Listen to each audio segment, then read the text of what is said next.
എല്ലാവർക്കും നമസ്കാരം. ഇന്ന് ഞാൻ സംസാരിക്കാൻ പോകുന്നത് വിഡ്ഢികളായ ആളുകളുടെ ലക്ഷണങ്ങളെക്കുറിച്ചാണ്, അവരുടെ ചില സ്വഭാവങ്ങളെക്കുറിച്ചാണ്. അതിലൊന്നാമത്തേതായിട്ടുള്ളതാണ്, ഇവർ എല്ലായ്പ്പോഴും ഞാനാണ് ശരി എന്ന് കരുതും. ഒരിക്കലും അവനവൻ്റെ തെറ്റ് അംഗീകരിക്കില്ല, മറ്റുള്ളവരുടെ അഭിപ്രായം ചെവികൊള്ളുകയേയില്ല. മറ്റുള്ളവരെ പരിഹസിക്കാൻ വളരെയധികം ഇഷ്ടമാണ് ഇങ്ങനെയുള്ള ആളുകൾക്ക്. പുതിയതായിട്ട് ഒന്നും പഠിക്കാനോ തൻ്റെ ചിന്താഗതികൾ മാറ്റാനോ ഇവർ തയ്യാറാവില്ല. ഇവരെന്തെല്ലാം വിഡ്ഢിത്തങ്ങളാണോ വിശ്വസിച്ച് വെച്ചിരിക്കുന്നത് അതിൽ തന്നെ അങ്ങോട്ട് തുടരും. അത് തെറ്റാണെന്ന് ആര് പറഞ്ഞാലും ഇവർ അംഗീകരിക്കുകയില്ല. പുതിയതായിട്ട് എന്തെങ്കിലുമൊക്കെ കാര്യങ്ങൾ പഠിക്കണം എന്നുള്ളൊരു ചിന്തയും ഇവർക്ക് ഉണ്ടായിരിക്കില്ല. മറ്റുള്ളവർക്ക് വളരെ എളുപ്പത്തിൽ ഇവരെ മാനിപ്പുലേറ്റ് ചെയ്യാൻ കഴിയും. മറ്റുള്ളവരുടെ വാക്കുകളിൽ ഇവർ എളുപ്പത്തിൽ വീണുപോകും.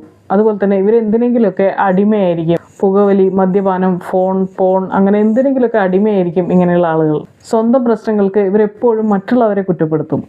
സ്വയം നശിച്ചാലും തോറ്റു കൊടുക്കില്ല എന്നൊരു മനോഭാവമായിരിക്കും ഇങ്ങനെയുള്ള ആളുകൾക്ക് ഉണ്ടായിരിക്കുക. തോറ്റു കഴിഞ്ഞു കഴിഞ്ഞാൽ തോൽപ്പിച്ചവരോട് പക കൊണ്ടു നടക്കുന്ന ഒരു സ്വഭാവമായിരിക്കും ഇവർക്കുണ്ടായിരിക്കുക.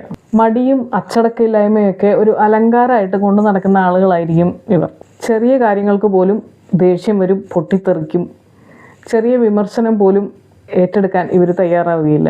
താൻ പിടിച്ച മുയലിന് 3 കൊമ്പ് എന്നുള്ള രീതിയിലായിരിക്കും ഇവരുടെ എല്ലാ പെരുമാറ്റവും. പെട്ടെന്ന് തന്നെ റിയാക്ട് ചെയ്യുന്ന ആളുകളായിരിക്കും ഇവർ. ഒന്ന് ചിന്തിച്ച് തീരുമാനമെടുക്കാനുള്ള കഴിവ് ഇവർക്കുണ്ടായിരിക്കില്ല.